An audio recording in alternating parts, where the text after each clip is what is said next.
시사자키 정관용입니다.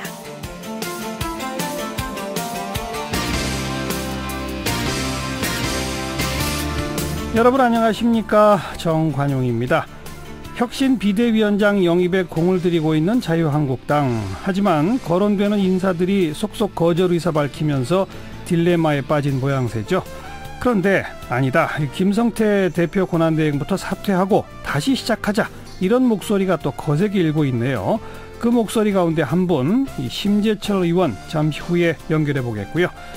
지난주에 스스로 목숨을 끊은 30번째 쌍용차 해고 노동자 희생자, 그분을 추모하기 위한 분향소가 어제 이 덕수궁 대안문 앞에 설치가 됐는데 보수단체들이 분향소 철거를 요구하면서 몸싸움이 벌어져서 그야말로 아비규환이 됐다고 합니다. 현장에 계신 분 오늘 2부 시간에 연결해 보겠고요. 격주로 찾아뵙는 코너죠. 문화평론가 이택광 교수, 또 소설가 장강명 씨의 수요살롱.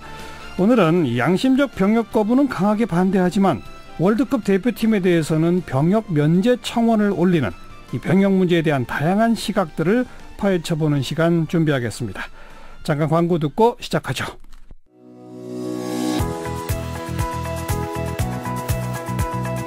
시사자키 정관용입니다는 청취자 여러분의 참여로 이루어집니다. 단문 50원, 장문 100원의 정보 이용료가 부과되는 문자 샵 1212로 보내셔도 되고요. CBS 어플리케이션 레인보우로는 무료로 의견 남기실 수 있습니다. 아주 편리하게 방송을 다시 들으실 수도 있는데요. CBS 레인보우를 통해서도 가능하고요.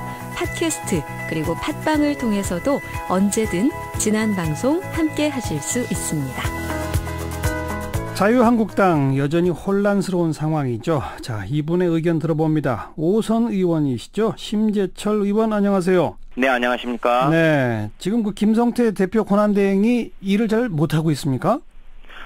정치는 책임지는 겁니다. 특히나 선거에서 패하면은 책임지는 것은 당연합니다. 예. 근데 이번 선거는 완전히 폭삭 망하고 저희들이 괴멸당할 정도였는데, 그렇다면은 이 당대표 공동선대위원장이었던 투톱 중에 하나, 김성태 원내대표도 책임을 지는 것은 당연합니다. 예. 그렇기 때문에 저희들이 지금 책임을 지라는 것이고, 그런데 이 선거 참패한 이후에 첫 발자국을 떼는 것도 매우 부적절했습니다. 예. 책임을 지기는커녕 선거 닷새 지나서 이 대책을 발표했는데요. 예. 그 대책이라는 게 중앙당 해체였습니다. 그렇죠. 아니, 예. 저희 자유한국당이 중앙당이 있어서 이번에 선거에서 망했습니까? 예. 원내정당이 안 돼서 선거에서 망했습니까? 예. 완전히 처방이 잘못된 것이죠. 그러니까 김성태 대표 권한대행도 물러나라. 그러면 누가 이 상황을 수습해야 될까요?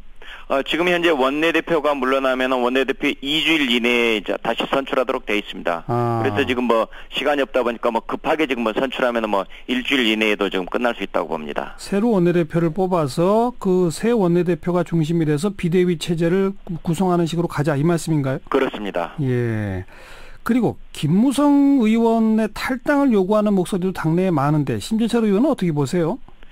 예, 지금 초선 의원 등 일부 의원들이 김무성 의원의 탈당을 요구하고 있습니다. 예. 이 친박계 좌장이었던 서청원 의원이 개파 분열의 책임을 지고 탈당을 했으니까 비박계 측에서도 그 좌장을 한 이 김무성 의원께서 예. 보수 분열의 책임을 지라. 예. 그래서 탈당을 해라, 이런 말씀이신데, 예.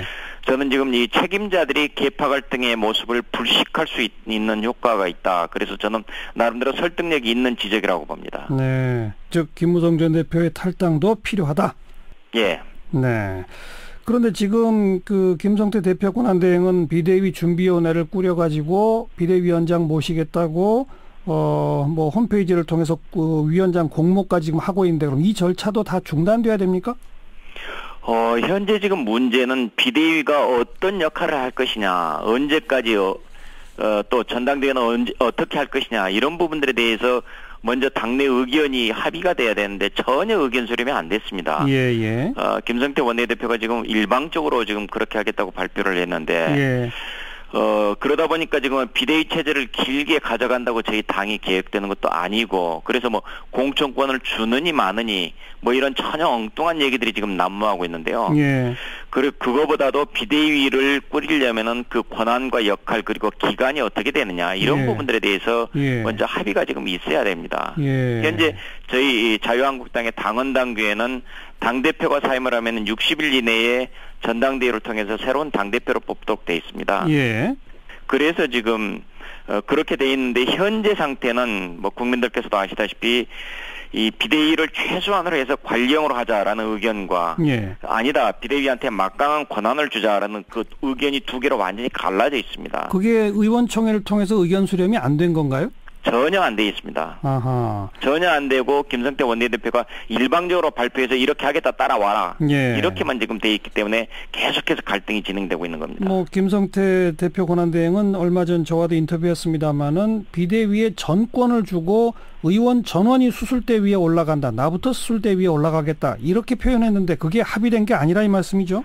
그분의 의지는 그렇게 말씀을 하셨는데 어떻게 해야 될 것인지 비대위에 정권을 줄 건지 말 건지 자체가 예. 전혀 합의가 안 됐었던 것입니다. 먼저 의원총회부터 다시 해야 된다 이 말씀이군요. 그렇습니다. 처음부터 다시 다지고 들어가야지 이게 논란이 안 생기는 것이지.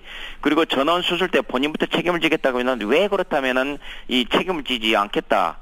책임지는 모습을 지금은 보이지 않습니까? 예. 왜 비대위한테 그 수술대 위에 올라가 그때 비대위에서 이 수술을 받겠다 이런 얘기입니까? 그런데 또 일부 초선 의원들은 당의 중진 의원들도 책임지고 묻어놔라. 그럼 그 중진 의원 가운데는 또 대표격이 우리 심재철 의원 아니시겠어요? 물론입니다. 예, 저희 뭐 중진들도 책임이 없다고는 할 수가 없습니다. 그러나 지방선거에 따른 책임 문제에서는 그 책임의 경중이 있고 일의 선후가 있습니다. 네. 중진이니까 당신도 무조건 책임이 있다라고 한다면은 모두의 책임은 아무의 책임도 안 돼버립니다. 예. 그래서 지금 혹시나 이게 지금 김성태 원내대표가 책임져야 한다는 얘기를 비껴가기 위해서 지금 나오는 지금 뭐 이런 얘기인지도 모르겠지만은 예. 이것은 올바른 지적은 아닙니다.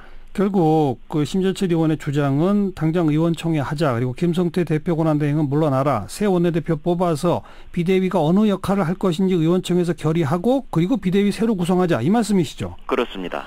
그런데 그렇게 되면 결국 근본적 혁신은 없이 바로 전당대회에 다시 하자는 얘기 아닌가요? 당권 투쟁으로 가자는 말씀처럼 들리기도 하는데요. 지금 상태에서 저희들이 혁신한 게 있습니까? 아무것도 없지 않습니까 지금? 예. 그게 지금 비대위를 만든다고 해서 혁신이 되는 것도 아니고 예.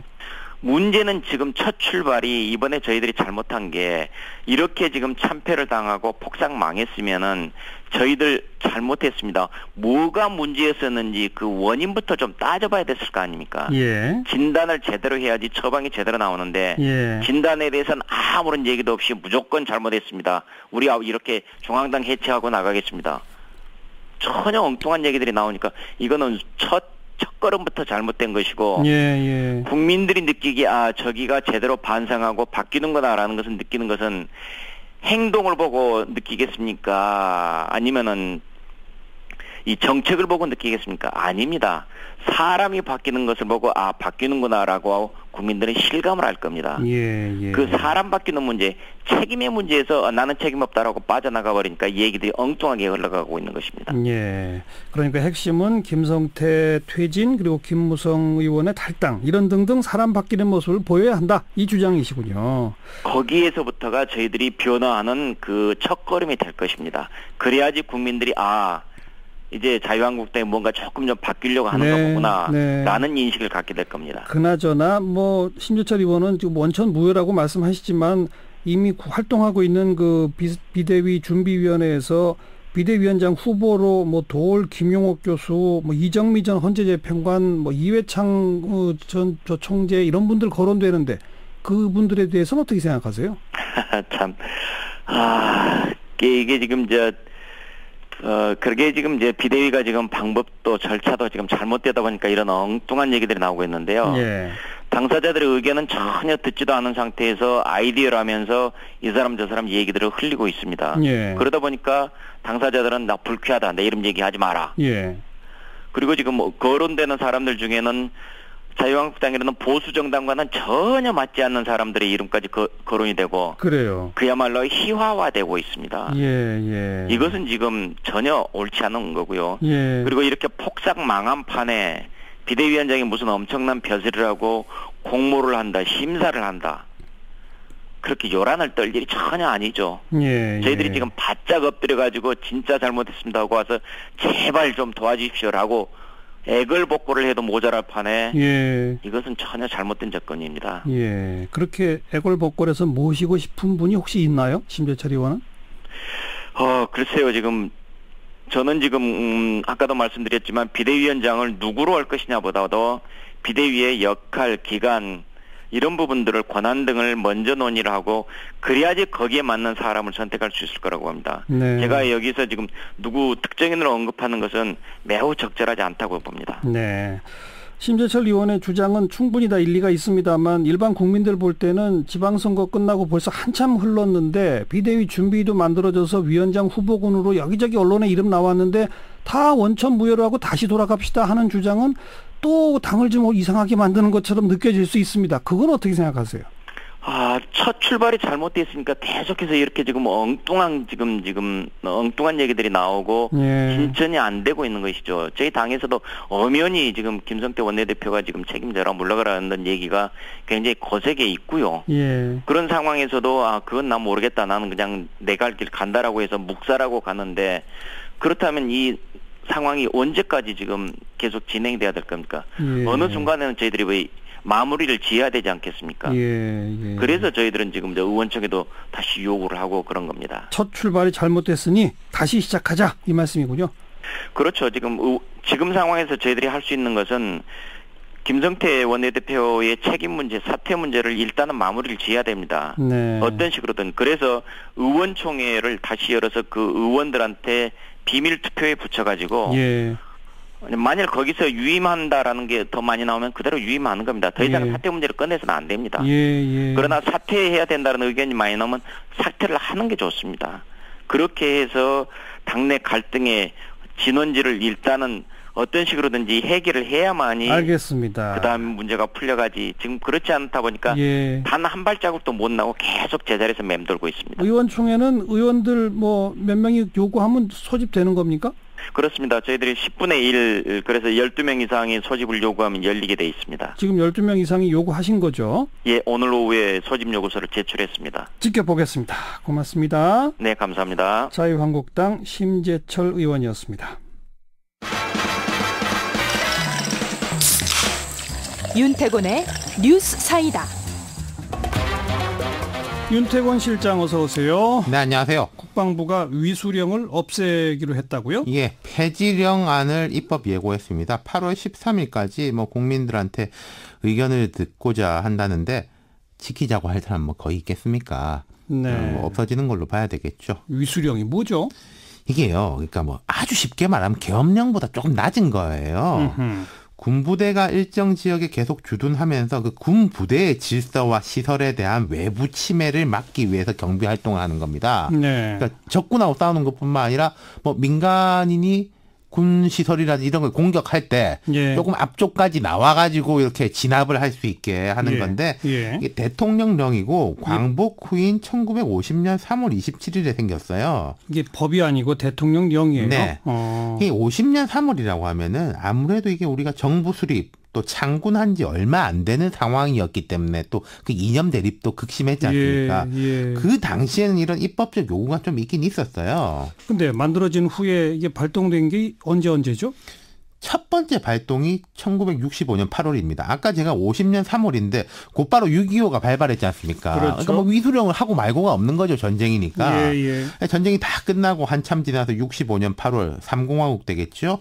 그해 4월에 한일협정 체결이 돼가지고 학생운동이 쫙 벌어지니까 그 진압 과정에서 예. 서울에 발동이 됐습니다. 그리고요. 그러면서 1970년 4월에 대통령령으로 확대 제정됐어요. 어허. 이 내용을 보자면은 위수사령관은 재해 또는 비상사태에 있어서 치안 유지에 대한 조처를 시장, 군수, 경찰서장하고 협의해야 된다는 내용입니다. 예. 앞서서 말씀드린 거는 군부대에 이렇게 침해를 받으면 나오는 건데 이건 재해 또는 비상사태로 확대가 됐죠. 아하. 그리고 재해 또는 비상사태에 즈음하여 서울특별시장, 광역시장, 도지사로부터 병력 출동의 요청을 받았을 때는 참모총장한테 상신해서 승인을 얻어 응한다 이런 네. 내용이었어요. 그러니까 간단히 말하면 긴급 상황이 오면 지자체장이 요청을 하면 병력이 출동한다 이건데. 그렇죠. 경찰만으로 안 된다. 근데요. 그동안에는 주로 그 시위 진압에 쓰였죠. 그럼요. 그 비상사태라는 게 이제 시위 진압. 아까 말씀드린 65년이 있었고 71년 제7대 대통령 선거 부정 규탄 시위, 그리고 79년 부마 항쟁 시위 진압 등 지금까지 3차례 발동됐는데 이게 내용을 보면요. 뭐 서울시장, 부산시장, 도지사 등이 요청하면 군인이 이제 출동한다는데 이때는 다 행정공무원이잖아요. 선출직도 아니죠. 그럼요. 예. 게다가 뭐 그 사람들이 자율적으로 판단해서 병력 동원을 요청하는 게 아니라 청와대나 군에서 요청하라고 지시하면은 요청하는 식으로 예. 된 거니까 뭐 군과 청와대 마음대로였죠. 그러니까 지자체장이 제안한다는 건 그냥 요식행위다. 그럼요. 예. 거기다가 이제 계엄령하고 비교하면은 군부 독재 시절에 계엄령도 여러 번 발동됐지만 절차가 상당히 복잡합니다. 국무회의 의결도 있어야 되고 계엄령에 따른 다른 조치들이 또 막 연결이 되거든요. 예. 이에 비해서 위수령은 아주 손쉽게 군을 동원할 수 있는 방도로 쓰인 거죠. 그렇군요. 네. 시위 진압에 군을 동원하는 위수령 네. 쉽게.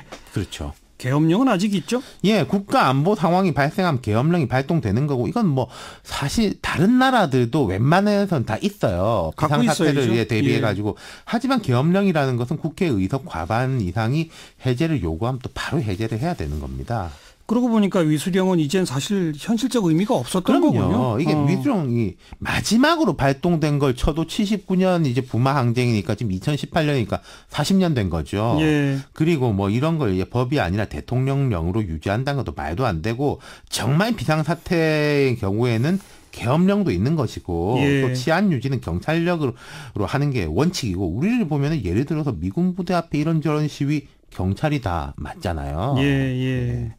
그런데 그 왜 재작년 그 촛불 집회 때 한때 좀 거론된 바가 있어요, 위수령이. 촛불 집회 때 한번 언급이 되고 또 최근 몇 달 전에 이게 또 다시 언급이 되는데 예. 그러니까 그때 이제 국회의원이 국방부에서 혹시 이 위수령에 대해서 어떻게 보고 있느냐, 촛불 집회가 이제 심해지고 하니까 뭐 그걸 이제 보고하라라고 했고 국방부가 검토를 했는데 그 와중에 이제 이런저런 논란이 많았죠. 어떤 논란이었죠? 그러니까 위수령은 아까 말씀하신 대로 서울시장이 요청을 하면은 나가는 겁니다. 예. 국방부에서는 이런 요청이 들어왔을 때는 뭐 어떻게 할 것이며 그리고 이게 보면은 총기 사용에 대한 막 세세한 사안들도 있거든요. 예. 거기에 대한 이제 보고들이 있었어요. 예. 근데 오히려 그때 보고를 보면은 총기 사용에 대한 지금도 원칙이 있습니다. 계엄령이라든지 총기가 이제 뭐 시위대나 성명불상대에서 피탈당했을 때는 뭐 하반신 위주로 이제 쏜다 뭐 이런 것들이 있는데 그때보다 더 엄격하게 제한되는 쪽으로 검토하고 있다. 예. 뭐 이런 걸 했는데 그 검토 자체에 대한 게 입길에 올랐고 뭐하러 그런 거 검토하느냐? 그렇죠. 이랬었죠. 그리고 이제 위수령이라는 게 사실은 저도 위수령이 아직까지 있는 줄 그때 알았어요. 네, 네. 그래서 이제 국방부에서는 그때 이제 논란이 들어가니까 이제 카이다 국방연구원 등에 대해서 이제 용역을 해가지고 아예 없애자. 그렇죠. 있으면은 괜히 논란만 벌어진다. 맞습니다. 그렇게 방침을 정했고 예. 이게 오늘에 온 겁니다. 이제 위수령이라는 단어는 이번 여름이 지나면 역사 속으로 사라지기도 했습니다. 이럴 때 만시지탄 이런 그렇습니다. 단어가 네. 맞는 것 같아요. 수고하셨어요. 감사합니다. 윤태권 실장이었어요.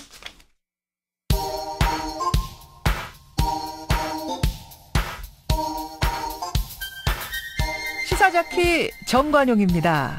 여러분은 지금 CBS 라디오와 함께하고 계십니다. 저는 출근길 김현정의 뉴스쇼 김현정입니다. 오늘 하루 화제가 된 여러분이 많이 검색한 뜬 뉴스들 정리합니다. 프레시안의 이명선 기자 어서 오세요. 안녕하세요. 오늘 뭐 주목받은 무슨 사건이 있다고요? 네, 익산에서 일어난 응급실 사건인데요. 지난 2일 전북 익산의 한 병원 응급실에서 만취한 환자가 의사를 폭행한 사건이 뒤늦게 알려지면서 그야말로 공분을 사고 있습니다. 특히 피해자가 살해 협박까지 받았지만 경찰이 미온적으로 대처했다는 지적이 나오고 있는데요. 예. 이에 청와대 청원 게시판에는 음주 폭행에 대한 엄격한 처벌을 요구하는 청원이 올라왔습니다.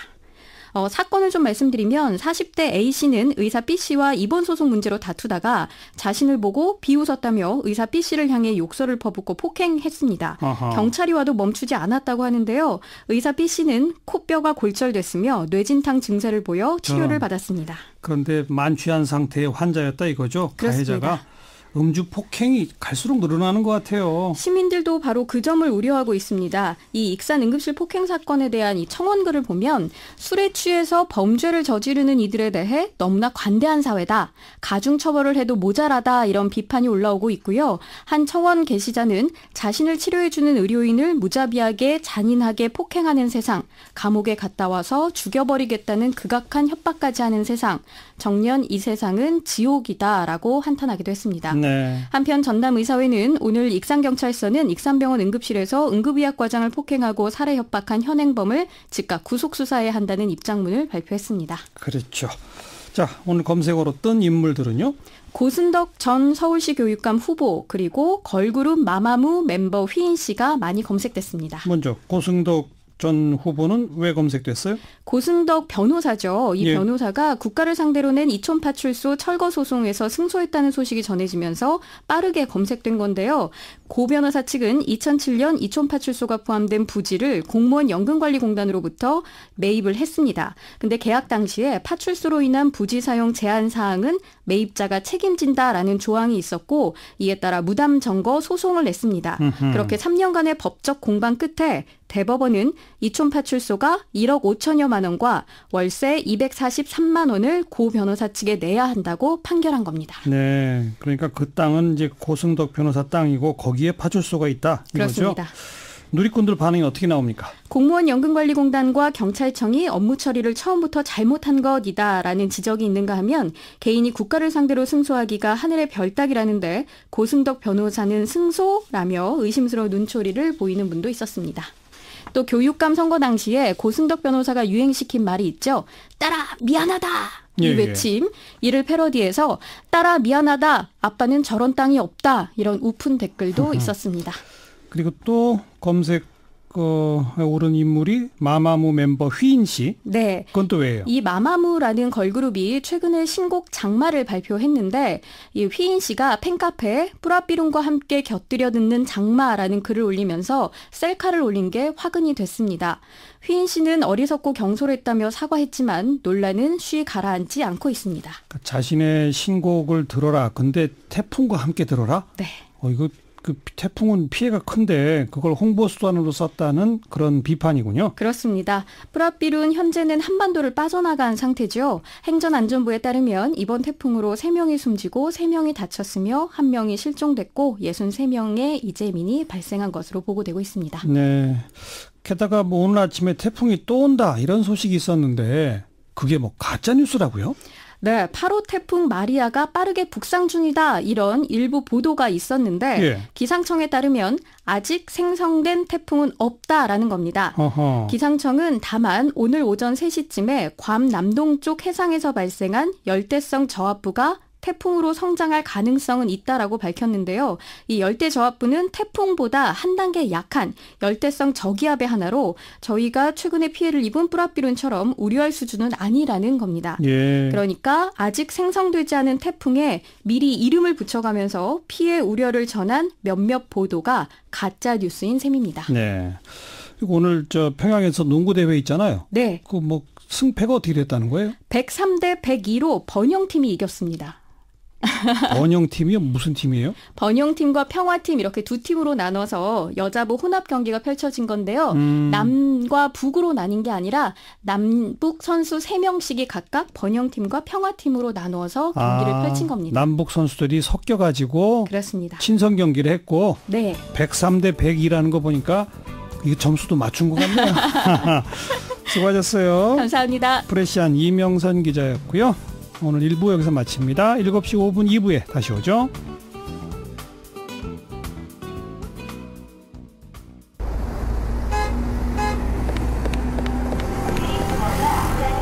퇴근길에 만나는 알찬 뉴스 정보, 한림국제대학원대학교 정관용 교수가 진행하는 시사자키 정관용입니다. 지난달 스스로 목숨을 끊은 그 쌍용차 해고자를 추모하기 위한 분향소가 어제 서울 그 덕수궁 대한문 앞에 설치됐습니다. 그런데 100여 명이 넘는 보수단체 회원들이 분향소 철거를 요구하면서 밤사이 거센 충돌이 벌어졌고 말 그대로 아비규환이었다고 하는데요. 어떻게 된 일인지 또 지금은 어떤 상황인지 직접 들어봅니다. 현장에 계신 분이에요. 쌍용차 범대위의 김태연 상황실장, 안녕하세요. 예, 안녕하십니까. 네, 지금 현재도 혹시 대치 상태입니까? 지금은 좀 이게 안정이 됐습니다. 언제부터 이런 충돌이 벌어지기 시작했어요? 저희가 어제 오전 11시부터 기자회견을 시작을 했습니다. 예. 이제 기자회견 할 때부터 예. 이제 그 보수단체 쪽에서 이렇게 기자회견 좀 하기가 조금 좀 어려울 정도의 항의가 있었고, 예. 그다음 이제 기자회견 끝나고 바로 이제 분향소를 설치를 이제 한 12시경부터 했는데, 그때부터 예. 계속 이제 그랬습니다. 그분들은 뭘 주장하는 겁니까? 두 가지였습니다. 그러니까는 그분들의 그대로 이제 옮기면, 그러니까 첫 번째는 여기는 이제 보수단체가 이제 신고한 곳이다. 하나가 있었고, 예. 두 번째는 대한문은 그분들 표현을 그대로 옮기면 대한문은 보수 우파의 성지다. 그런데 좌빨 민주노총 세력이 오는 것은 용납할 수 없다. 예. 이런 거가 주로 그 주장의 근거였습니다. 먼저 그 분향소 설치를 위해서도 신고를 하셨죠? 오늘부로 하면 이제 48시간 전에 예. 신고를 했는데, 정확하게 말씀을 드리면 어제 그 기자회견을 시작할 때는 아직 그 신고 효력이 발생하지 않은 상태였습니다. 그럼 신고 효력은 오늘 1시부터 발생하는 거였어요. 오후 1시부터? 예, 그렇긴 하지만 이제 전에도 이제 그런 경우가 많았습니다만은, 분향소는 이제 크게 넓은 범위에서 이제 관혼상제 하나로 이제 저희들은 봤고, 예. 근데 집시법상 이제 관혼상제에 관한 부분은 집회신고 대상이 아닙니다. 그래요? 예. 그래서 분향소 설치 자체는 저희들은 이제 그 집회신고 대상이 아니라고 이렇게 이제 봤습니다. 예. 어쨌든 또 오늘 오후 1시부터는 신고까지 된 어떤 합법적 상황이다, 이 말씀이고. 그렇죠. 이제 이걸 하다 보면 이제 간간히 집회도 할 수도 있고, 예. 대비해서 집회신고는 또 했습니다. 그리고 분향소가 거기 5년 전에도 설치된 바가 있었죠?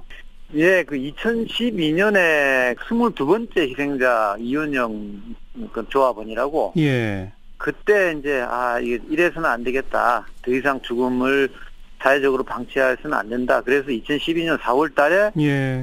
대한문에 분향소를 설치했었습니다. 예. 그러니까 이번에도 그 대한문 그 위치를 잡으신 이유는 과거 6년 전에 바로 그 분향소 설치 장소의 연장선으로 지금 하신 겁니까? 저희가 이제 이거를 옛날에 여기 우리가 설치했기 때문에 네. 연고가 있다, 그런 거는 전혀 아니었습니다. 그러니까 예. 왜 그랬냐 하면, 예. 그때 한국 사회에서 정말 제 경험으로 또 이렇게 겪어보지 못할 정도로 아주 광범위한 그 각계각층이 이거 결합을 했습니다. 예. 저희가 그때 한 1년 6개월 정도 이제 분향소를 운영을 했는데, 예. 그 과정에서 쌍용자동차 문제뿐만 아니라 한국에서는 해고는 살인이다. 네.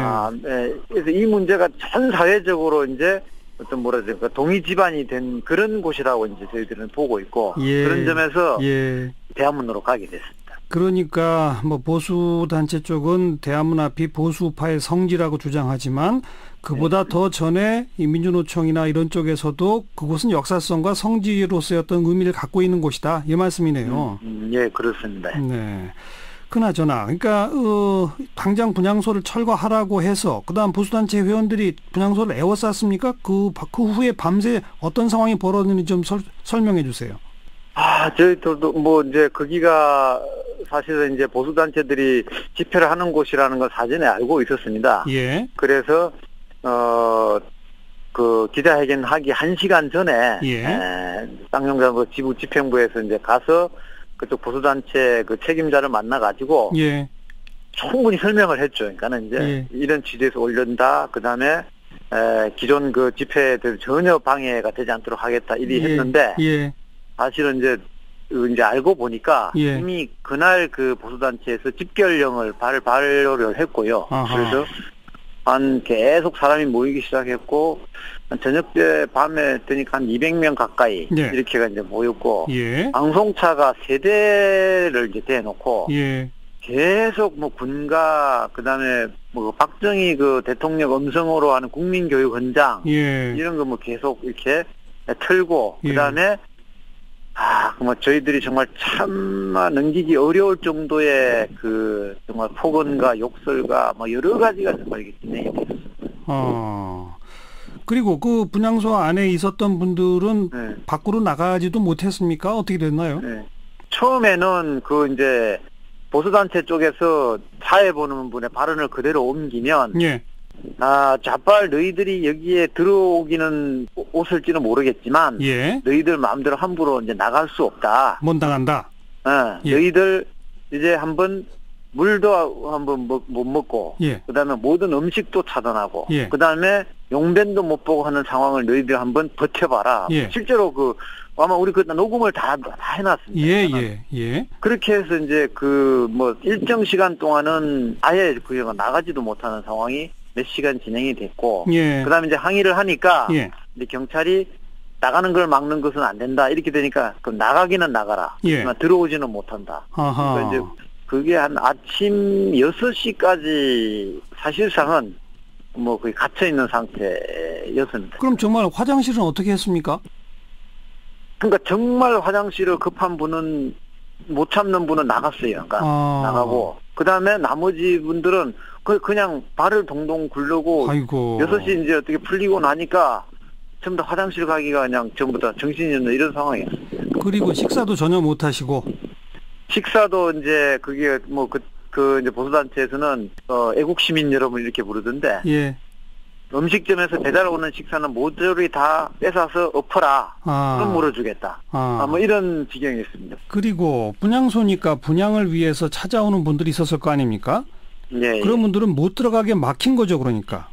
다 그렇죠. 이게 아예 들어오지를 못하게 하기 때문에. 예. 그래서 이제 밖에 많을 때는 뭐 한 30-40명, 예. 20명 이런 정도가 못 들어오고 밖에서 뭐 발을 동동 구르고 있는 상황이야. 또 몇 분은 부상당해서 병원에 실려갔다면서요?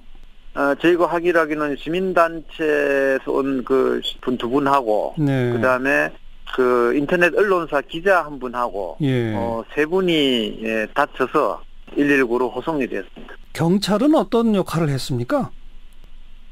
경찰은 그러니까 사실 저희가 이제 항의를 많이 했습니다. 뭐냐 하면은 예를 들면 이제 그분들의 주장에 하면 자기 이게 신고된 집회에 방해가 된다는 거지 않습니까? 예. 그러면 그렇다 하더라도 사인이 다른 일반 시민의 출입을 막을 권리가 없습니다. 그렇죠. 사사로이 할 수 없는 거 아닙니까? 예. 만약에 문제가 있으면 공권력이 해야 되는 거죠. 예. 그래서 경찰에게 저희가 얘기를 했어요. 예. 당신은 보는데 앞에서 사사로이 지금 이렇게 막고 있다. 출입을 막고 있고 감금하고 있지 않느냐. 예. 이랬는데 사실 경찰은 아침 6시 이때까지 경찰은 들어오는 거를 막고 있는 거를 제지하지 않았습니다. 그리고 지금은 어떻게 좀 정리가 된 상태입니까? 지금은 이제 오늘 그러니까 이제 저희가 집회 신고 낸 게 이제 오늘 오후 1시부로 이제 이제 집회 신고 효력이 발효가 이제 되는 상황이었습니다. 아까 설명하셨죠. 네, 그러다 보니까 이제 우리가 이제 경찰에나 이제 요구를 했습니다. 그러니까는 집회가 이제 병합되면 집시법상 경찰이 조정 노력을 하도록 돼 있다 이렇게 이제 요구를 했고요.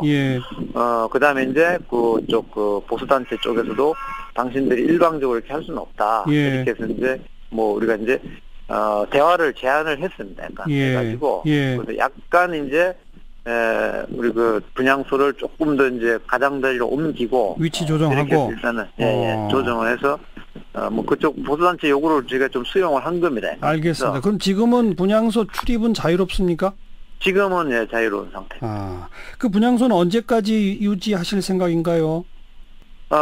우선 저희가 여기 이제 분향소로 들어온 이유는 지난 이제 6월 27일 날 이제 쌍용자동차 30번째 희생자 고 김주중 조합원이 이제 돌아가셨습니다. 고인의 뜻도 그렇고 유가족도 그렇고 다시는 재발되지 않았으면 좋겠다 이겁니다. 그렇죠. 그래서 지금 뭐 여러 가지 각계로 좀 노력을 하고 있는데 쌍용자동차 정리해고 문제가 해결된다 그러면 저희들은 분향소를 계속 유지할 이유가 없습니다. 만약에 이게 이제 빠른 시일 내에 해결이 되지 않는다 그러면은 이 분향소라는 성격상 그 뭐 한국의 간원 그 재래상 그 49제 이런 게 있지 않습니까? 예. 49제 최소한 49제는 가야 될 이런 상황이 도래하지 않을까 뭐 그런 걸 걱정을 하고 있습니다. 그렇군요. 오늘 여기까지 말씀 듣겠습니다. 고생 많으셨어요. 고맙습니다. 예, 감사합니다. 쌍용차 범대위의 김태연 상황실장이었습니다.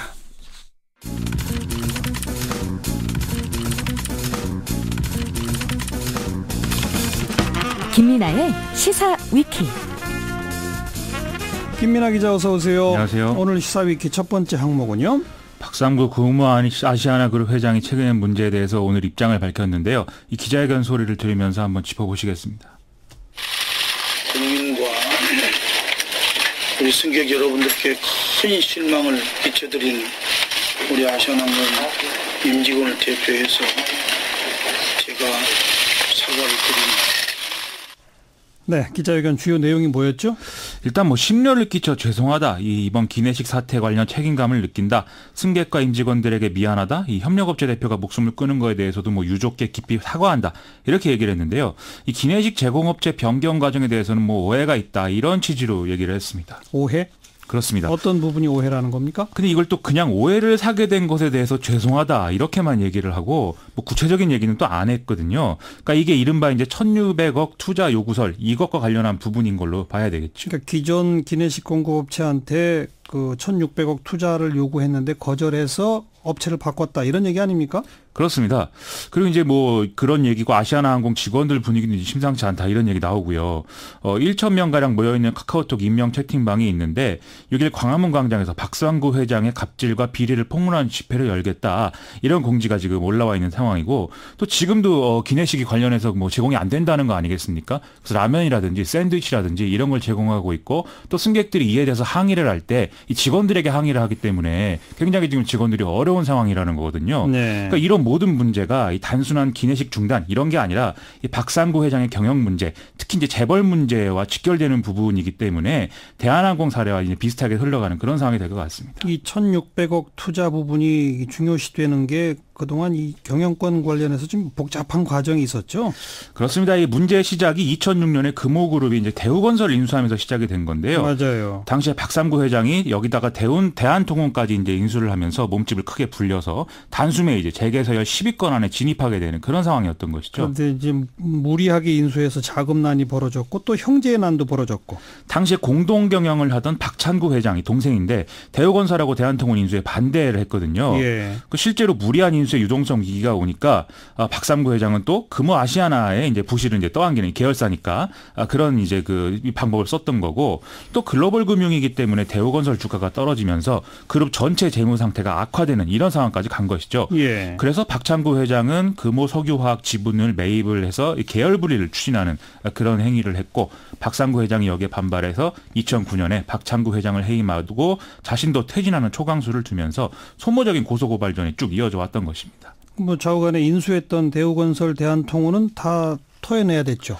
그렇죠. 대한통운은 결국 CJ로 간 것이고 대우건설은 지금도 주인이 없는 상태 아니겠습니까? 당시에 이제 그룹의 핵심인 금호산업과 금호타이어까지 워크아웃 들어가고 하면서 피해가 더 커졌는데요.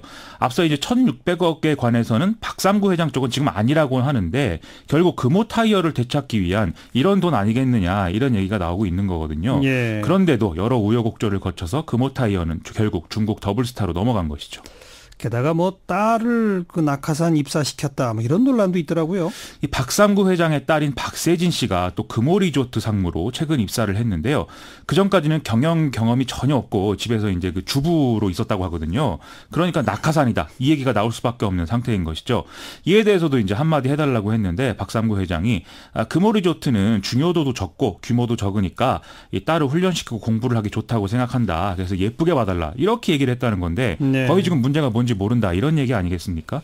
이 사태는 정말 재벌 문제에 거의 모든 게 망라되어 있는 종합 선물 세트 같은 게 아니냐 이런 얘기가 안 나올 수가 없는 상황입니다. 아시아나 직원들도 또 거리 집회 한다니까 좀 추이를 지켜봅시다. 그래야 되겠죠. 시사위키 두 번째 항목은요. 오늘 이채필 전 고용노동부 장관하고 권성동 자유한국당 의원이 영장 실질심사를 받기 위해서 출석을 했는데요. 무슨 말을 하면서 나왔는지 한번 들어보시죠. 저는 오늘 진실이 밝혀지기를 바라는 마음에서 왔고요. 가까운 데 먹구름이 끼어도 진실의 태양은 언젠가 나타날 걸로 믿습니다. 우선 특별수사단의 그 사실 인정과 법리 구성에 문제점이 많고 또 무리한 구성이 있기 때문에 이 부분에 대해서 차분하게 잘 소명드리도록 하겠습니다. 네, 앞에 목소리가 이채필 전 장관, 뒤가 권성동 의원이죠. 그렇습니다. 어떤 혐의를 받고 있는 거죠? 이채필 전 장관은 이명박 정부 시절에 이 제3노총을 자처했던 이른바 국민노총을 만들어서 한국노총과 민주노총을 와해시키기 위한 공작에 이제 관여한 혐의를 받고 있고요. 권성동 의원은 강원랜드에 자신의 비서관과 지인의 자녀 등 10여 명의 채용을 부정 청탁한 혐의를 받고 있습니다. 네. 그런데 이채필 전 장관에 대해서는 처벌할 법적 근거가 있느냐 이런 얘기가 나오더라고요. 지금 들으신 대로 뭐 진실의 태양 뭐 이런 얘기를 하는 게 아마 이런 이유 때문에 좀 자신감이 있는 거 아니냐 이런 얘기가 나오고 있는데요. 일단 공무원이 이 정권하고 좀 이런 그 뜻을 같이 하면서 제3노총을 만들려고 했다. 이게 노동자들이 알아서 뭐 제3노총을 만들었다고 하면 문제가 되지 않지만 정권이 개입해서 뭐 제3노총을 만들어서 다른 노총들을 탄압하려고 한 거니까 큰 문제 아니겠습니까? 그게 이제 그 ILO 국제노동기구 규약 위반이고 또 이것이 제대로 처리되지 않으면 국제기구의 제재까지 예상해 볼 수 있는 이런 심각한 사안인데 정말 이제 황당한 게 국내법적으로는 처벌할 수 있는 근거가 지금 없다. 이런 얘기가 법조 일각에서 나와서 이거 어떻게 할 것이냐 이런 얘기가 나온다는 것이죠. 아니 관련된 법이 아예 없다고요? 그렇게들 이제 얘기를 하고 있는데요. 그래서 검찰 입장에서는 지금 제3노총을 만드는 데 들어간 돈 문제를 짚어야 된다. 이런 얘기가 또 하고 있다는 얘기입니다. 뭐 국정원이 돈을 댔다는 얘기지 않습니까? 이채필 전 장관이 차관이던 2011년에 국민노총을 만들어야 되니까 국정원에 3억을 요구했다. 이런 이제 보도가 나왔는데요. 실제로 집행된 공작비는 1억 7천만 원 정도로 지금 추정이 된다는 거죠. 그래서 이채필 장관이 이제 장관이 된 것도 이 제3노총 건설 관련해서 권력의 신임을 얻은 결과이다. 이런 얘기가 나올 정도였다고 하는데요. 실제 검찰이 자금의 출처나 흐름을 얼마나 파악하고 있는지 이게 그래서 관건이 되는 상황인 것 같습니다. 구속영장 심사 과정에서 아마 대략의 윤곽이 좀 드러날 걸로 예상이 됩니다. 좀 아까 왜 관련 법이 없다 이런 지적이 있다고 그러지 않았습니까? 좀 법리적으로 부족한 부분이 있다 이런 얘기인 것 같습니다. 아니 제가 그냥 상식적으로 생각해 보니까 정부가 제3노총을 만드는 그런 식의 일을 할 리가 없기 때문에 그렇죠. 상상할 수가 없는 이런 일이죠. 처벌법조차가 필요성이 없었던 거 아닐까 싶은 생각도 드네요. 그런 상황인 것 같습니다. 참. 그다음에 권성동 의원은 지금 체포동의안이 국회 보고됐지만 지금 본회의가 열리지 않으니까 영장실질심사 받는 거죠? 그렇습니다. 이 권성동 의원은 또 지방선거 참패 이후에 불체포 특권을 포기하고 즉각 영장실질심사를 받겠다. 이렇게 입장을 또 피력하기도 했죠. 이 7월 임시국회가 안 열리면서 체포동의안 처리 없이도 실질심사가 가능해진 이런 결과였습니다. 그리고 이게 이제 부당 채용 청탁이 있느냐 없냐뿐 아니라 수사 외압에 연루됐다. 이런 의혹도 있잖아요. 지난 5월 달에 안미현 의정부지검 검사가 이제 수사 외압을 주장을 했고 강원랜드 채용비리 특별수사단이 문무일 검찰총장의 뭐 수사 지휘권 행사 이런 것들을 주장하면서 갈등이 좀 확대됐었는데요. 이게 이제 결국 검사 출신으로 법사위원장까지 맡고 있는 권성동 의원을 의식하지 않을 수 없었던 거 아니냐 이런 평가였던 거죠. 다만 이제 그 검찰의 전문 자문단이 당시 이제 수사 외압은 없었다 이런 결론을 내려서 좀 흐지부지 된 바 있습니다. 권성동 의원이 법사위원장으로서 박근혜 전 대통령 탄핵 소추 때 국회 측 소추위원이었잖아요. 그렇죠. 모양이 좀 그러네요. 그렇습니다. 이게 뭐 법사위원장이어서 뭐 그때 그렇게 했는데 박근혜 전 대통령을 향해서 권력을 남용하고 특권 계급 행세를 했다. 이렇게 비판을 했는데 결국 자기한테 돌아오는 그런 상황이 돼버린 것이죠. 또 탄핵 이후에 바른정당에서 뭔가 새로운 보수를 만들어 보겠다. 이렇게 얘기했다가 대선 국면에서 그냥 바로 복당해버리는 이런 일도 있지 않았습니까? 이런 상황이니까 제1야당의 법사위원장을 맡겨봐야 그게 무슨 뭐 견제와 균형이 되겠느냐. 이런 얘기까지 나올 정도인데요. 어쨌든 일단 영장이 어떻게 되는지를 좀 지켜봐야 되겠습니다. 법원의 판단 기다려봐야죠. 그렇습니다. 시사위키 세 번째 항목은요. 오늘 감사원이 이명박 정권의 4대강 사업 관련 감사 결과를 공개했는데요. 엄청나게 꼼꼼하다 이런 얘기가 나오고 있는데 이 결과를 함께 지켜보시겠습니다. 어떤 내용이죠? 이명박 대통령이 강 바닥을 뭐 얼마까지 파라는 것까지 구체적으로 지시를 했을 만큼 깊게 관여했다. 이게 핵심인데요. 이명박 전 대통령이 4대강 사업 추진을 국토부에 지시한 것이 2008년 8월이었습니다. 당시에 국토부가 낙동강의 경우에 최소 수심 2.5에서 3m 정도면 홍수 예방이나 물 부족 대처용으로는 충분하다. 이렇게 보고를 했는데 바로 다음 날 이명박 전 대통령이 4m에서 5m는 파야 된다. 이렇게 직접 지시를 했다. 이런 얘기죠.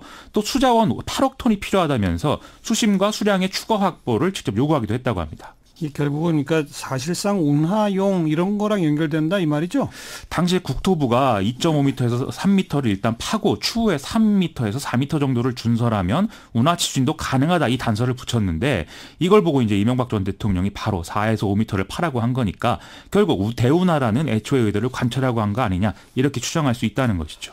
그리고 4대강 사업 하게 되면 수질 오염과 같은 피해 발생한다는 것도 이미 보고가 그때 다 됐었다면서요? 환경부가 2008년 1월 인수위에다가 이 보를 설치할 경우에 수질 오염의 발생 우려가 있고 치유가 불가능할 수 있다 이 보고를 했다고 하고요. 네. 2009년 3월에도 조류가 증가해서 동일한 효과 이런 부정적 효과가 날 수 있다 이런 보고를 했는데 오히려 청와대가 조류라는 표현을 좀 쓰지 마라 이렇게 지시를 했다는 겁니다. 하하. 이후 보고서에서 조류라는 표현은 실제로 없어졌다고 하고요.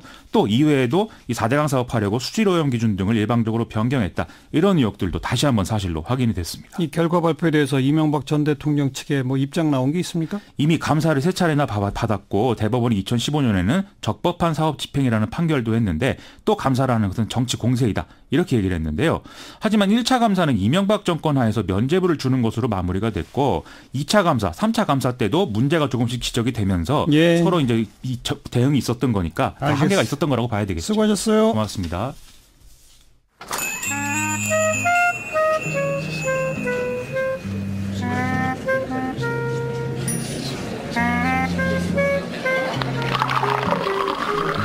류현장의 수요 살롱. 네, 2주에 한 번씩 수요일 저녁에 문을 여는 이태광 장강명의 수요살롱. 다양한 사회문화 현상을 잡학하고 박식하게 수다 떨어보는 그런 시간이죠. 오늘은 항상 논란의 대상이 되는 이 군대와 관련된 이야기를 좀 나누겠습니다. 문화평론가 경희대 이태광 교수, 소설가 장강명 씨 두 분 어서 오십시오. 네, 안녕하세요. 네. 장강명입니다.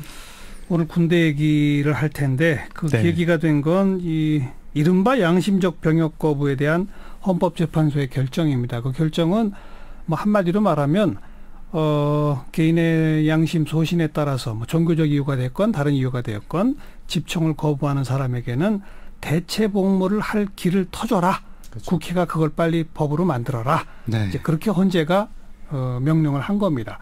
그동안 여러 번에 걸쳐서는 그런 결론을 내리지 않았었는데 이번에는 사실 획기적으로 뒤바뀐 그런 그 결정이 내려진 셈이죠. 우선 그 결정에 대해서 어떻게 생각하세요? 이태광 교수. 뭐 한국 사회가 공유하고 있는 지금 최대의 가치가 자유민주주의잖아요, 그죠?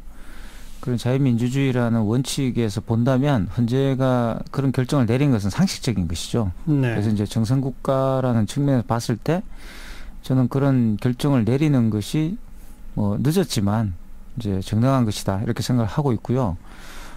물론 이제 헌재가 그런 대체복무제에 대한 결정을 내렸지만 또 그렇다고 해서 처벌 자체를 하는 것을 반대하지는 않았습니다. 그러니까 처벌을 하되 처벌 사안이 아닌 부분에 대해서 대체복무를 원했을 경우에는 대체복무의 길을 터주라라는 것이거든요. 그래서 현재 자체가 군대 문제에 대한 어떤 뭐 획기적인 결정을 내렸다 이렇게 보기는 어렵죠. 사실. 아니 그동안에는 대체복무를 강제하는 그런 결정도 안 내렸었거든요. 그렇죠. 그거는 이제 비정상적인 것이고, 이제 제 말씀은 이제 어떤 정상국가적 차원에서 봤을 때 헌재의 결정이라는 것은 아주 상식적인 것이라는 거죠. 그러니까 국방의 의무가 있으나 집총을 거부할 자유가 존중되어야 한다는 점에서 장강명 씨 생각은요? 저는 이제 교수님하고는 조금 온도 차이가 있는데요. 이번 헌재 결정에 대해서 뭐 저도 찬성합니다. 그냥 합리적이라고 생각을 하고 그게 뭐 자유민주주의 사회에서 꼭 필요한 것이다. 대체복무제가 그렇게까지 생각하지는 않고요. 네.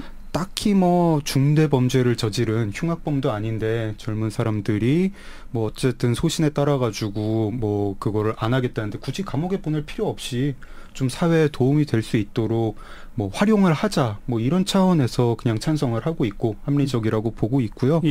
그리고 이제 대체복무제를 도입을 한다면은 그게 뭐 기간이라든가 어떤 일을 하게 될지 이건 아직 논의가 안 됐지 않습니까? 논의해 가야죠. 네, 그걸 봐야 되겠는데 그걸 봐야 이제 최종 저의 어떤 마음이 결정이 되겠는데 그 대체복무제가 적어도 지금 이제 군대에 가는 사람보다는 기간도 길고 또 일도 뭐 많은 사람들이 합리적으로 저만 하면은 정말 소신에 따라 가지고 총을 들기 싫어 가지고 가는 거구나라는 생각이 들 정도로 좀 그런 종류의 대체복무 가 결정이 됐으면 합니다.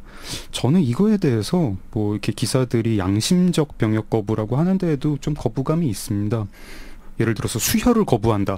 이럴 때 우리가 뭐 양심적 수혈 거부라고 하지 않습니까? 소신에 따른 수혈 거부긴 하지만 예. 또 뭐 어떤 종교인들은 또 뭐 돼지고기를 안 드시는 분도 있죠.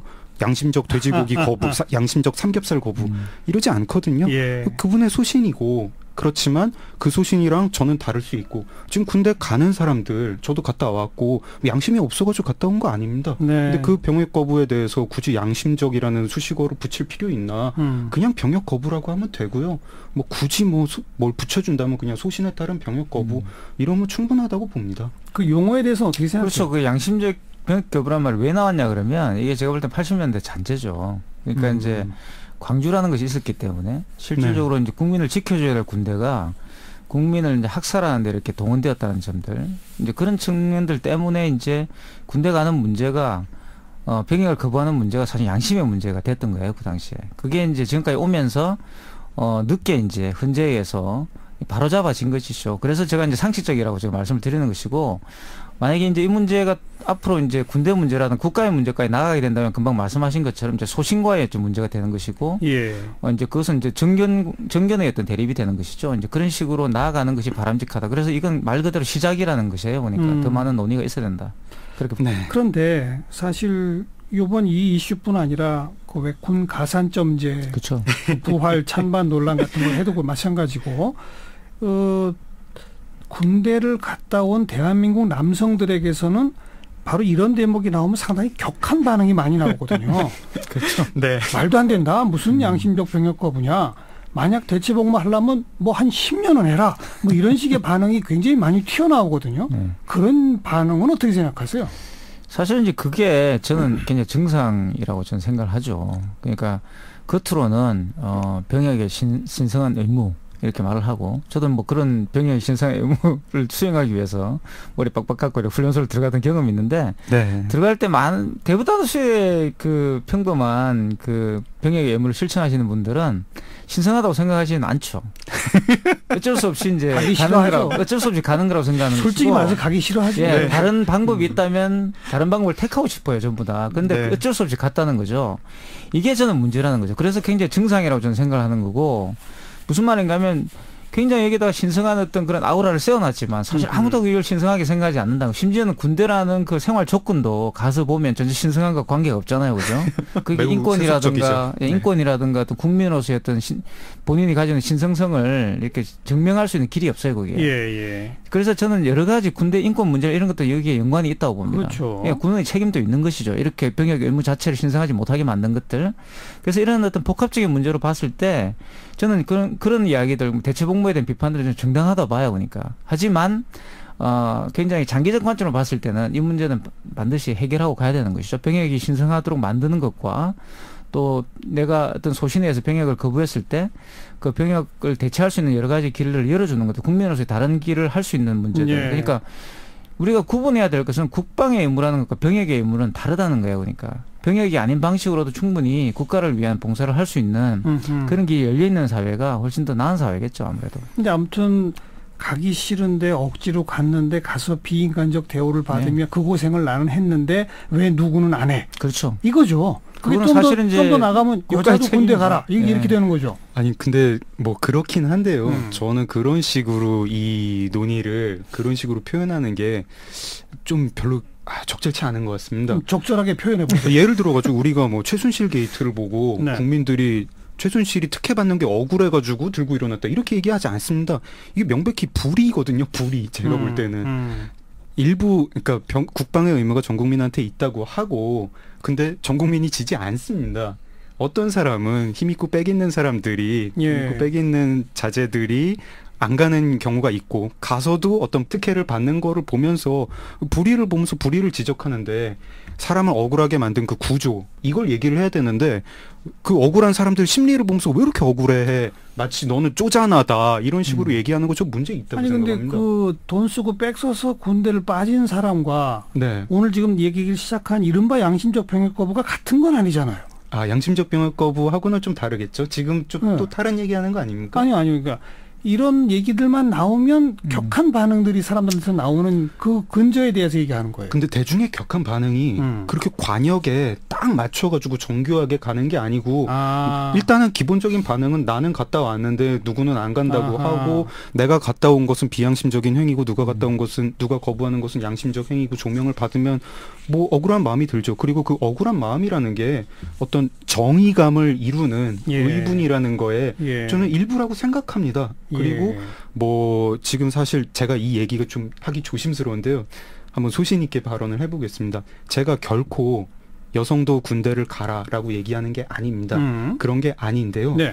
지금 군대를 갔다 온 사람들한테 병역 필자에게 그 대한민국 정부가 대한민국이라는 나라가 제대로 보상을 해주느냐 그렇지 않습니다. 네. 많이들 제일 젊은 기간에 제일 꼽히는 기간에 2년 또는 3년이라는 기간을 굉장히 착취당했다고 생각하고 거기에 대해서 내 보상을 덜 받았다라고 생각하는 게 사람입니다. 그리고 그 마음이 이제 우리가 군중 마음이라는 게 그렇게 막 정교하고 지혜롭진 않으니까 안 갔다 온 사람들을 향해서 적대감이 나올 수도 있는 거고요. 이거를 저는 이해를 해줘야지 그거를 가지고 쪼잔하다. 이거 좀 잘못된 반응이라고 생각합니다. 그 대한민국 젊은이들이 좋아서 가는 거 아니거든요. 보상을 해줘야 됩니다. 이게 굉장히 복잡한 문제인데요. 복잡한 문제인데 저는 일단 억울함은 있다고 봐요. 억울함은 있다고 보고 금방 말씀하신 것처럼 이제 그 억울함이라는 것이 사회를 좀 좋게 만들어 보자는 이제 굉장히 긍정적 차원의 열정이 될 수도 있고 나쁜 차원의 열정이 될 수도 있죠. 일반적으로 우리가 말하는 파시즘이라고 부를 수 있는 결국 이제 약자로 이제 그런 어떤 핑계가 이제 쏠리는 지금 한국 사회는 어떻게 보면 좀 후자에 지금 가까워지고 있다는 생각이 듭니다. 그러니까 난민 문제가 지금 터진 것도 보면은 6월 30일 날 뭐 집회도 하고 그랬는데 저는 굉장히 저는 한국 사회로 본다면 일제 정기라고 봐요. 6월 30일 그 집회는 드디어 이제 모습을 드러낸 거죠. 이제 그런 것들이 결국 향하는 곳이 어디냐 하면 약자에 대한 비난이거든요. 약자를 배제해버리려고 하는. 근데 저는 이 억울함이 사실 우리 장 작가님이 굉장히 정확하게 지적을 했지만 불평등 구조로 향하지 않고 그죠? 네. 군을 사실 특혜를 받고 빠지는 사람들이 있잖아요. 그러니까. 근데 이 사람들에게 향하는 게 아니라 어떻게 보면 소신에 의해서 내가 더 큰 문제, 군을 없애자라고 주장하시는 분들이 소신에 의해서 이제 군대를 안 가고 자기 스스로 어떻게 보면 희생이잖아요, 그것도. 뭐 왜냐하면 지금 감옥을 가야 되니까. 그렇죠. 그래서 이제 그런 사람들을 향하고 있다는 겁니다. 그래서 너는 왜 나하고 똑같은데 너만 빠지나는 거예요. 오히려 더 분노가 큰 거예요, 그러니까. 자기와 똑같은 사람이 대우를 받았을 때는 어떻게 보면 더 큰 특혜를 받는 것처럼 보이게 되는 이 현상이죠. 그러니까 이게 이제 사실 억울함이라는 감정 속에서 출발하는 거예요. 억울함과 비난, 분노의 대상에 대해서 그렇죠. 옥석을 가려야 되는데 그렇죠. 가려지지가 않는다. 저는 여기는 상당한 부분 한국의 정치인들의 책임이 있다고 보고요. 그런 부분에서는. 그리고 지식인들도 책임이 있다고 봅니다. 그리고 결국 이게 금방 말씀하신 결국 소신 발언을 하기보다는 그냥 뭐 휩쓸려서 어떻게 보면 퍼플리즘에 휩쓸려서 그냥 자기들이 안전을 위해서 이제 쉽게 말하면 이제 압을 하는 거죠. 이런 식으로 전락해버리는 또는 뭐 본인들이 생각하는 그런 수익 구조를 올리기 위해서 침묵한다든가 이런 일들이 벌어지고 있기 때문에 공론이 사라져버리고 이런 문제를 논의할 수 있는 장들이 사라졌기 때문에 점점 더 대중들의 억울함을 키우게 되는 거예요. 그런 것들을. 그래서 언젠가 폭발하게 되는 것이고 이런 식으로 가게 되겠죠. 아니 그거를 가지고 대중들에게 지금 억울함이 쌓인 어떤 저는 근데 그게 대중들 탓은 아니라고 봐요. 네. 그 젊은이들에게 뭐 너희들이 이 상황을 이해를 하고 약자를 배려를 해야 된다. 뭐 그 얘기도 해야겠지만 기본적으로 그 보상을 잘 해주면 그 억울함도 안 쌓이고 해결이 될 문제 아닙니까? 근데 저는 우리가 그 보상해주는 문제를 굉장히 미뤄오고 잘 얘기하지 않고 그렇습니다. 근데 그게 저는 그렇게 생각해요. 저도 군대를 갔다 왔지만 그걸 보상을 해줘야 되나? 그게 사실 의무잖아요. 태어난 의무. 그러니까 저는 오히려 병역을 수행했을 때 국방의 의무 중에서도 병역의 의무가 있다고 쳤을 때 원래 병역의 의무라는 것은 아무나 할 수 있는 건 아니었어요. 과거의 국가에서는. 특히 이제 정근대 국가에서는 아무나 군대를 가는 게 아니었습니다. 그러니까 주로 귀족들이 가는 것이었고 명예로운 것이었어요. 그러니까 심지어는 고대 그리스에도 그랬죠. 전쟁에 나간다는 건 명예로운 것이었는데 근대 국가에서 그렇게 해서 병역의 의무를 준다는 것은 어떻게 보면 너는 시민으로 인정해 주는 것이거든요. 금방 장 작가님이 말씀한 인정해 주지 않는다는 것은 뭔가의 억울함이 쌓이도록 만든다는 것은 그 시민으로서의 뭔가 혜택을 주지 않는다라는 거잖아요. 그 교수님 말씀하시는 것 결국 심리적 보상의 일환 아닙니까? 그것도 보상의 일환이죠. 그런데 실질적으로 보상을 줬죠. 대표적인 게 물론 이제 그것 때문에 파리 꼬민이 일어나게 되지만 보불 전쟁에 참전했을 때 많은 민병대들에게 펜션을 줍니다. 쉽게 말하면 그 연금을 주죠. 아니 근데 우리 한국 사회에서 시민이 누려야 할 권리를 그렇게 병역이랑 바꿀 수는 없죠. 뭐 군대 갔다 온 사람한테만 투표권을 준다든가 군대 갔다 온 사람만 국민연금 가입하게 한다든가 이럴 수는 없죠. 그거는 군대를 갔다 오건 갔다 오지 않건 누구나 누려야 할 시민의 권리고 그러다 보면은 군대를 갔다 온 사람한테 보상할 수 있는 길이라는 거는 결국 뭐 경제적 보상 그리고 어떤 종류의 유니폼을 입은 사람들한테 대한 어떤 심리적 존중 이건 뭐 사회적 캠페인 같은 걸로 해야겠고요. 뭐 그 두 가지 외에 딱히 뭐 있을 게 있나 모르겠습니다. 저희가 귀족 사회는 아니잖아요. 예를 들어 가산점을 준다든가 이런 것들은요. 네. 역설적으로 말하면 헌법 정신이 위배되는 거죠. 자, 이 얘기가 또 군 가산점 부활 논란으로 가면 얘기가 좀 더 복잡해지는데 굉장히 복잡한 이야기예요. 이게.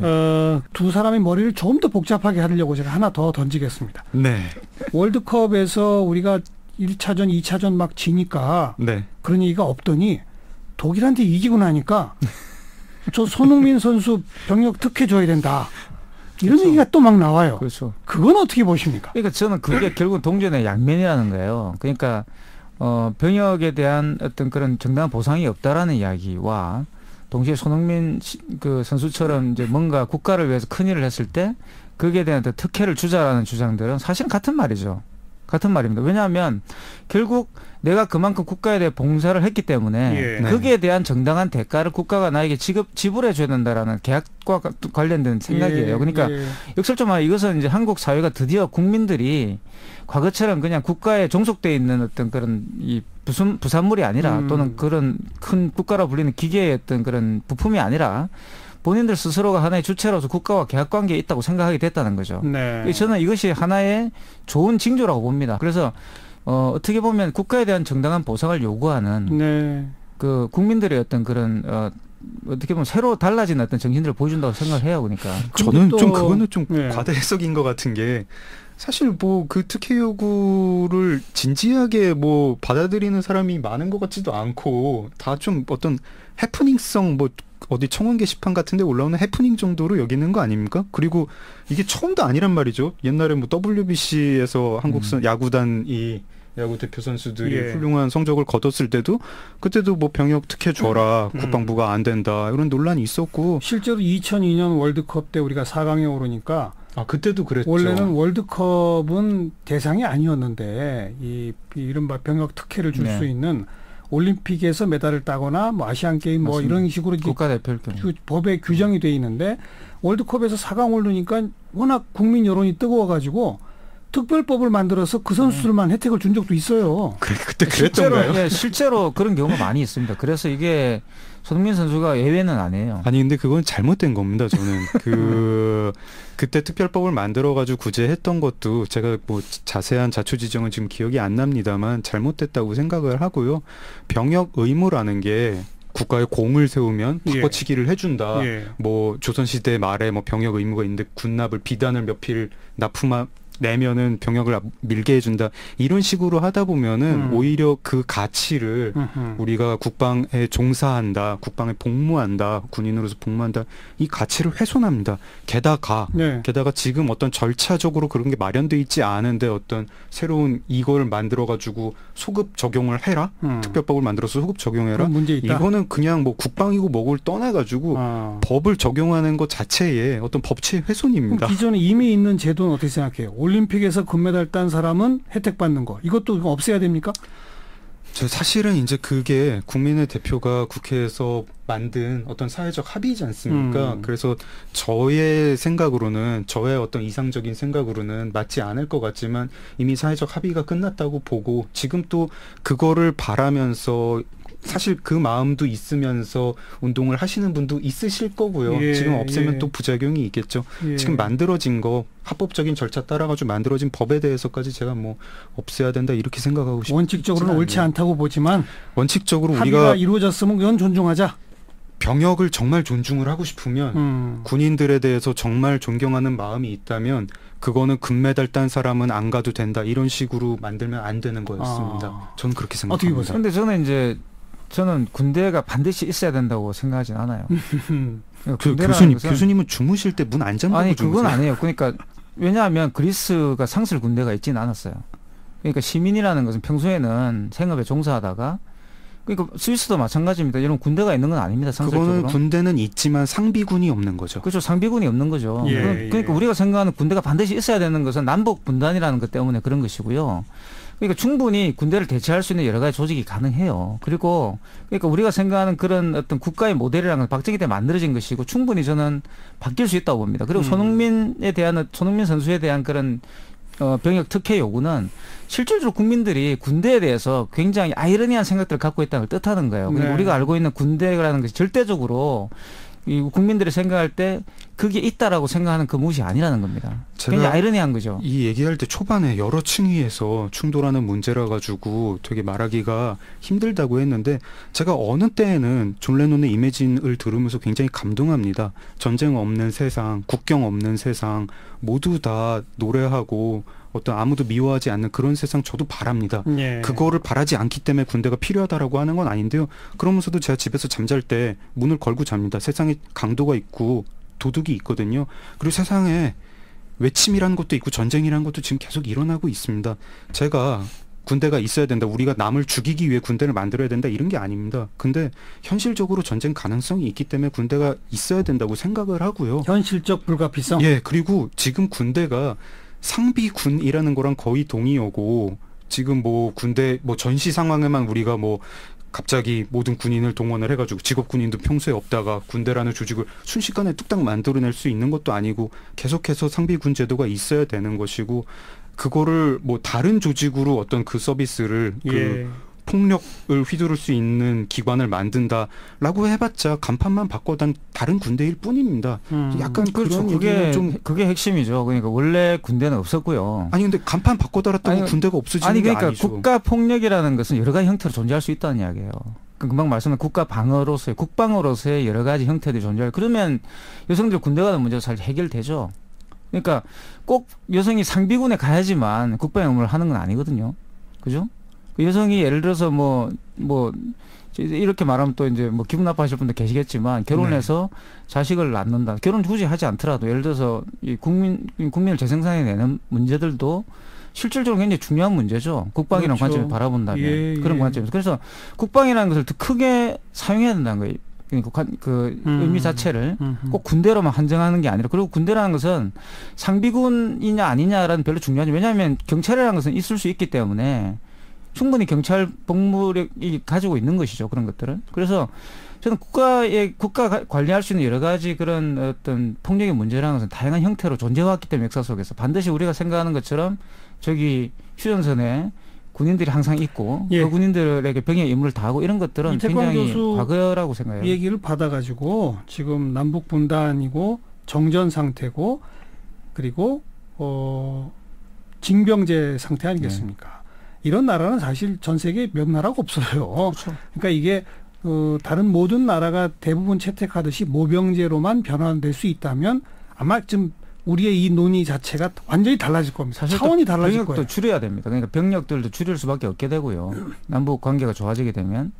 그럼 물론 말씀하신 것처럼 그랬을 때 이제 우리가 상비군을 안 뒀을 때 어떻게 국방의 문제를 해결할 것인가 고민해 봐야 되는 거죠. 말 그대로 국방이라는 것이 신성하지 않을 경우에는 굉장히 위험해지는 거 아니겠어요? 저는 사실 지금 이제 교수님 말씀하시는 건 아마 이번 세기 중에는 실현이 안 될 것 같고 제가 이번 세기 중에 실현하고 싶은 거는 군대 간 사람한테 정당한 보상을 제공을 하라는 겁니다. 아니, 그건 우리가 좀 더 현실적으로 이번 세기라면 21세기? 네. 지금 2018년인데 앞으로 거의 82년이나 남았는데 아니 그러니까 이번 세기 안에 실현하라는 게 뭐 저 한 10년 안에 실현하라는 얘기일 수도 있고요. 근데 교수님께서 말씀하시는 거를 이번 세기에 실현하기는 좀 어려울 것 같아요. 저는 근데 이제 그런 방향으로 가야 된다고 저는 생각하고 아니 저도 뭐 먼 미래에는 그래야 된다고 생각합니다. 가야 된다고 우리가 봅니다. 이 평화 그리고 군대든 그래도 있어야 하니까 모병제 사회로서 원하는 사람이 가는 군대 뭐 이런 식의 개념을 우리가 그렇죠. 미래에 둔다면 현재 거기까지 가지 못하고 있는 그리고 이 징병제 형태로 있는 그런 상황 속에서는 군대에 대한 각자의 어떤 기준이랄까요? 그 기준점을 좀 각자 고민해 볼 필요는 있는 것 같아요. 오늘 우리 이야기가 결국은 각자 고민합시다 아니에요? 그 문제에 대해서는. 네. 잘 정리해 주셔서 감사합니다. 정답이 없는 것 같아요. 이 대목은. 네. 손흥민 선수에 대한 찬반도 다루면서 양심적 병역 거부에 대한 찬반도 또 다루면서 그렇죠. 여러 가지 생각이 교착될 수 있는 지점 같아요. 그게 사실 손흥민 선수가 정말 잘해가지고요. 네, 마음 같아서는 정말 이렇게 큰 이렇게 보상을 정부가 해줬으면 좋겠는데.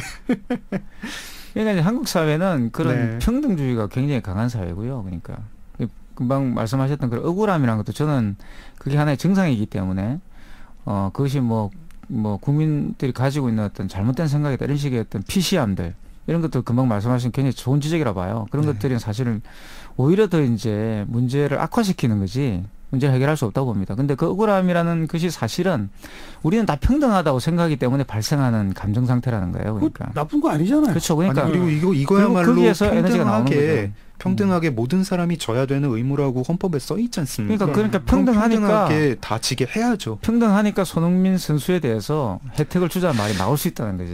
네, 손 선수님 죄송합니다. 어쩌다 보니까 병역 의무 얘기하다가 손 선수한테 병역 혜택을 주면 안 된다는 결론으로. 아니 근데 그것도 원칙적으로 맞는 말이죠. 근데 결국 저는 평등이라는 것은 n분의 1로 결정되진 않는다 봐요. 예. 그게 이제 어떤 질의 문제고, 그죠? 결국 어떤 질적인 문제라고 저는 생각을 하거든요. 그러니까 결국 우리가 생각하는 어떤 노동의 어떤 질도 다르지 않습니까? 그죠? 근데 그런 노동의 가치들이 사실은 다 일괄적으로 평가되어 버렸을 때는 억울함이 생기는 겁니다. 알겠습니다. 오늘 군대 얘기하면서 완전히 사실은 결이 다른 두 얘기를 한 거라고 저는 보여집니다. 네. 뒤에 손흥민 선수 등등 얘기한 거는 이른바 평등의 정신에서 특혜를 준다면 과연 무엇이 정말 특혜의 기준이 되어야 하느냐에 대한 고민. 그렇죠. 그런 것이고요. 네. 앞에 이른바 양심적 병역 거부에 대한 이야기는 그 병역이라고 하는 것을 달리 생각하는 자유에 대해서 우리 사회의 관용정이랄까 받아들이는 정도가 어느 정도냐. 여러분은 어느 정도냐. 거기에 대한 질문인 것 같고 좀 결이 다른 두 가지 얘기를 나눈 것 같네요. 네, 그런 것 같습니다. 두 가지에서 판단은 다 다를 수 있죠. 그렇죠. 4가지, 8가지의 조합이 나올 것 같은데. 저는 토론을 해봐야 된다 보는 거죠. 그 토론이 필요하다는 거죠. 토론의 대상이 되어야 한다. 그렇죠. 네, 그리고 저는 이게 10대, 20대 이제 남자 그 젊은이들이 서툴게 그 억울함을 표현을 할 때 그걸 좀 이제 우리 공론장이 좀 약간 외면하는 경향이 있는 것 같아요. 저는 받아줘야 된다고 예, 봅니다. 저는 그거를 좀 잘 받아줘서 물론 방식이 되게 서툴고 좀 이렇게 날설게 얘기할 때가 있습니다. 예. 근데 그거를 그게 말이 서툴다고 무시한다? 너희들이 어떤 뭐를 잘못 알고 있다 이런 식으로 무시할 이야기는 아니라고 봅니다. 분명히 어떤 보상을 못 받는 또 자기들 입장에서는 착취당한다 뭐 생각을 할 테고요. 예. 이거 바로 잡아야 됩니다. 그렇죠. 사실 세금 문제 못지않게 온 국민에 해당되는 일이기 때문에 네. 활발한 토론의 대상이 되어야 합니다. 오늘 여기까지 합시다. 이태광 장강명의 수요살롱 경희대학교 이태광 교수 소설가 장강명 씨와 함께했습니다. 고맙습니다. 네, 고맙습니다. 시사잡기 오늘 여기까지입니다. 내일 다시 뵙죠. 안녕히 계십시오.